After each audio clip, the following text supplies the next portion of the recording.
So we all know about the hole-in-one, right? The hardest thing to get in golf. But what if I told you there's something harder to get? The albatross. This is the albatross, which is the hardest thing to get in golf, and here's why.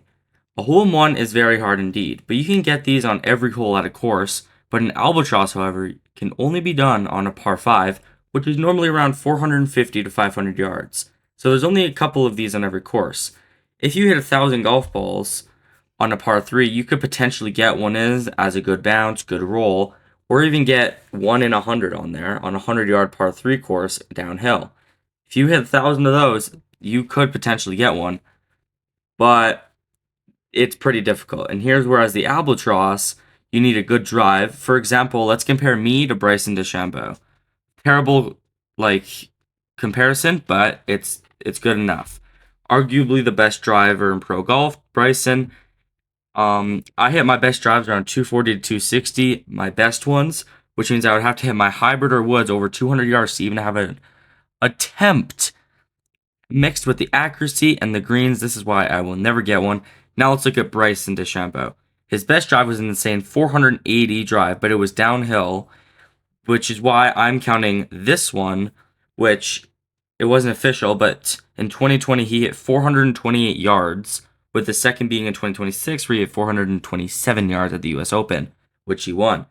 So even if Bryson is the best long drive possible ever hit, this means he would need an insane 30 to 80 yard 9-iron or pitching wedge to even get on the green and possibly get a good bounce.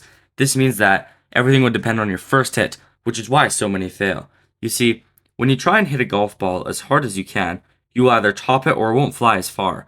But if you hit it relaxed and make the club do the work in a relaxed swing, it'll go further.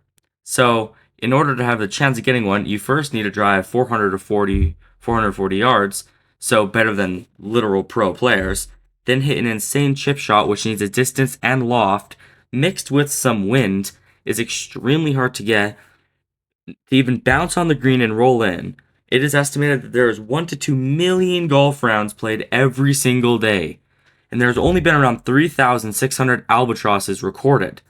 So, obviously, it could be much higher, but still, out of the 1.2 million, there's only around 3,600 ever compared to the 150,000 hole-in-ones a year that is recorded, estimated, which means that the hole-in-one is the most impressive, but getting an albatross is even harder stat-wise and round-wise, as there is only a couple par 5s per round.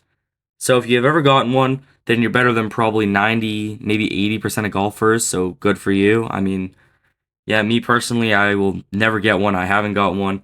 By the time of recording this, I've gotten 4 birdies, I don't know, pars, 1 eagle, and many quintuple bogeys.